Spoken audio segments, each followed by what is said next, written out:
चंद्रमा पर रूस का मिशन लूना 25 भारत में भी दिलचस्पी पैदा कर रहा है। और ऐसा इसलिए है क्योंकि रूसी लैंडर भारत से कुछ दिन पहले ही चंद्रमा के दक्षिणी ध्रुव के करीब उतर सकता है, जिससे दक्षिणी ध्रुव पर सॉफ्ट लैंडिंग करने वाले पहले देश का खिताब रूस को मिल जाएगा। लूना 25 10 अगस्त को लॉन्च किया गया था। इसके 16 अगस्त तक चंद्रमा की कक्षा में प्रवेश करने और 21 या 22 अगस्त तक सॉफ्ट लैंडिंग करने की संभावना है, जबकि चंद्रमा पर भारत का चंद्रयान 3 23 अगस्त से पहले नहीं उतर सकता है। हालांकि लूना 25 को इस सप्ताह की शुरुआत में इसके सोयूज रॉकेट पर लॉन्च किया गया था, लगभग चंद्रयान 3 के लॉन्च के 1 महीने बाद। लेकिन कुछ ही दिनों में लूना 25 3,84,000 किलोमीटर की यात्रा तय कर लेगा। ऐसा क्यों? चलिए इसके पीछे की वजह समझते हैं। दरअसल रूस का लूना 25 अपने हल्के पेलोड और अधिक ईंधन भंडारण के कारण चंद्रमा की ओर लगभग सीधे पथ पर अनुसरण करने में सक्षम है। चंद्रयान 3 के 3900 किलोग्राम की तुलना में लूना 25 का भार केवल 1750 किलोग्राम है। अकेले चंद्रयान के लैंडर रोवर का वजन ही 1752 किलोग्राम है,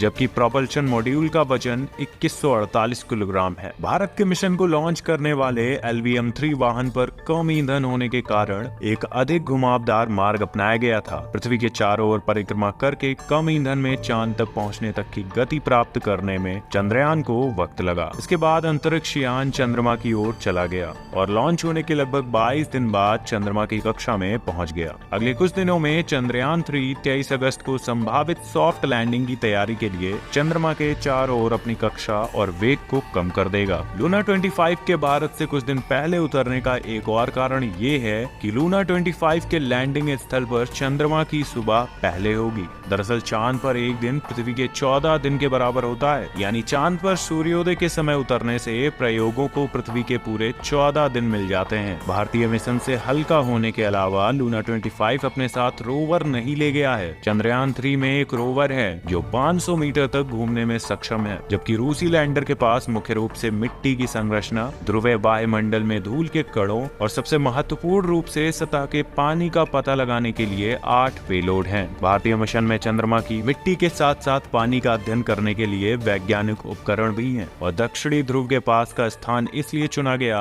क्योंकि वहाँ क्रेटर मौजूद है जो स्थायी रूप से छाया में रहते हैं, जिससे पानी मिलने की संभावना बढ़ जाती है। खैर चाहे जो हो, हर हिंदुस्तानी की शान है चंद्रयान 3। इस खबर में बस इतना ही। अपडेट्स आपको मिलती रहेंगी, जुड़े रहे हमारे साथ। चैनल को करें सब्सक्राइब। India global report.